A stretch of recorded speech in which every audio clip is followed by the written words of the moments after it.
आलोचना, ये तो बड़ा विचित्र है।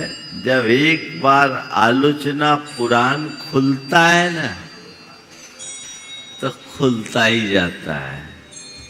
किसी की भी बुराई की बात आती है तो एक बार व्यक्ति जब बुराई करना शुरू करता है तो करता ही जाता है, करता ही जाता है, करता ही जाता है। नहीं, किसी की बुराई मत करो, क्योंकि बुराई किसी को पसंद नहीं है। तुम्हें ये कमी है, तुम्हें वो कमी है, तुम्हें ये नहीं आता, तुम्हें वो नहीं आता, तुम तो किसी काम के नहीं हो, तुम में तो कोई गुण ही नहीं दिखते। कई लोग ऐसा कहते हैं। जिसे ठेठ शब्दों में कहूं तो एक शब्द आता है, मारवाड़ी में बोलते कुचरनी करते। क्या करते हैं? कुचरनी। कुचरनी यानी बस कुछ न कुछ, कुछ न कुछ, कुछ न कुछ कमी निकालते रहे, मीन मेख निकाले। अगर किसी की आप केवल आलोचना आलोचना आलोचना करोगे, या छोड़ो, आपकी कोई 24 घंटे आलोचना ही आलोचना करेगा, आपकी केवल कमियां ही कमियां निकालेगा, तो आपका उस व्यक्ति के प्रति क्या प्रेम रहेगा,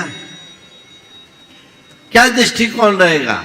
अरे इनकी तो बस आदत ही ऐसी हो गई, मुझे मालूम है इनको मुझ में कोई गुण दिखते ही नहीं। संबंध बिगड़ जाएंगे। एक सज्जन मेरे संपर्क में, उनका बेटा बड़ा गुणी,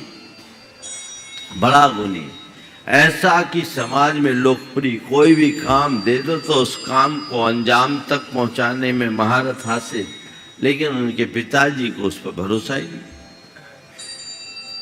पिताजी को उन पर भरोसा ही नहीं। एक दिन पिता ने कहा, महाराज जी मैंने सोचा कि मेरा बेटा काम संभाल लेगा तो मैं फ्री हो जाऊंगा, पर बहुत दुख होता है, मेरा बेटा कोई काम का ही नहीं, हमारी कुछ सुनता ही नहीं है। अब मैं क्या करूं?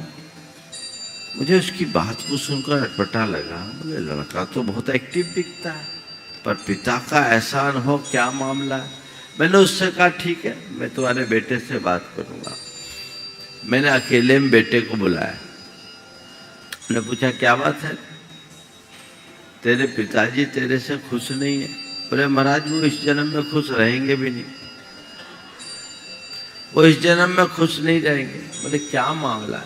बोले महाराज जी आप मुझे अच्छे से जानते हो, पर मेरे पिताजी को मुझ में भरोसा ही नहीं है, और वो केवल मेरी कमियां ही निकालते हैं। सुबह से बस तूने ये नहीं किया, तूने वो नहीं किया, तुझसे ये नहीं होता, तुझसे वो नहीं होता, तुझे काम सौंपूंगा तू धंधा चौपट कर देगा, तू किसी से डील नहीं कर सकता, तू कुछ काम ही करने का नहीं है, तू किसी लायक नहीं है। बोले महाराज यही प्रवचन रोज कितना सुने?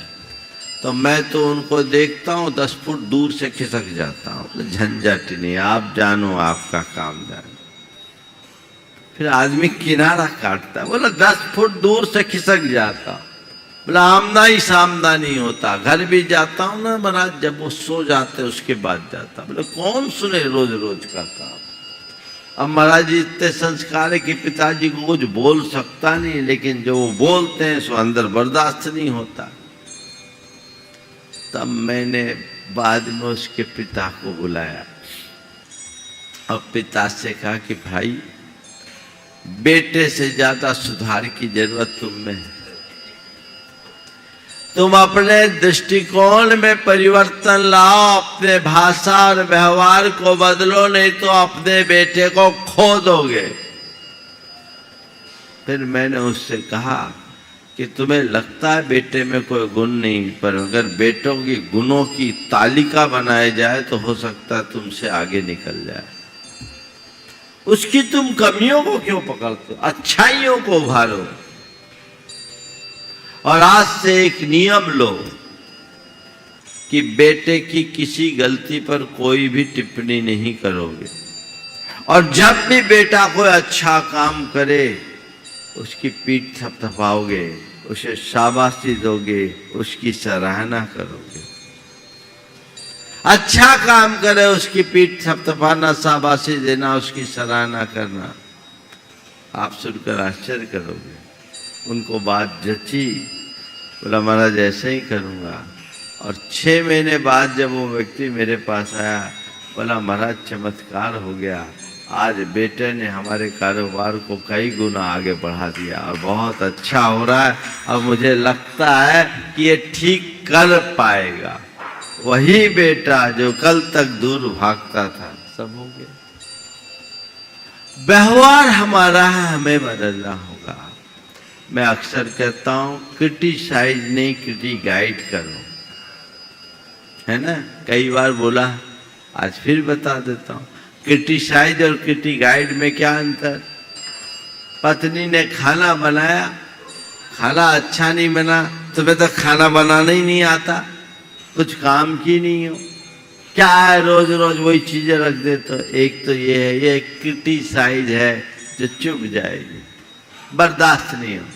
और क्रिटिगाइड, मान लीजिए पत्नी ने खाना बनाया है, सब्जी का स्वाद थोड़ा ठीक नहीं है, लेकिन आप उसको एहसास भी कराना चाहते हो, तो उसका रास्ता है कि तुम बाकी कितना बढ़िया काम करते हो, घर का रख रखाव भी बहुत अच्छा करती, रोटी भी बहुत अच्छी बनाती हो, टाइमिंग का भी बहुत अच्छा ध्यान रखते हो, डिशेस भी अच्छा चुन लेती हो, सब कुछ ठीक कर ली, थोड़ा सा मसाले के कंपोजिशन का और ध्यान रखो ना, तो खाना का जायका और बढ़ जाएगा।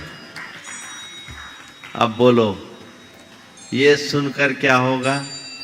सामने वाले का हृदय खिलेगा, वो तुम्हें अपना हित चिंतक मानेगा। तो आप किसी के आलोचक मत बनिए, शुभ चिंतक बनिए। अपनी छवि ऐसी बनाइए। सीधे सीधे आप लोग तो वसूला लेके छीन देते हो, तो क्या होगा? अब वसूले से छीलोगे तो क्या होगा? ये वसूला का ध्यान इसलिए आ गया कि वसूले वाले बाजू में छीनने का मतलब क्या है? तो आलोचना परक वचनों से बचना है।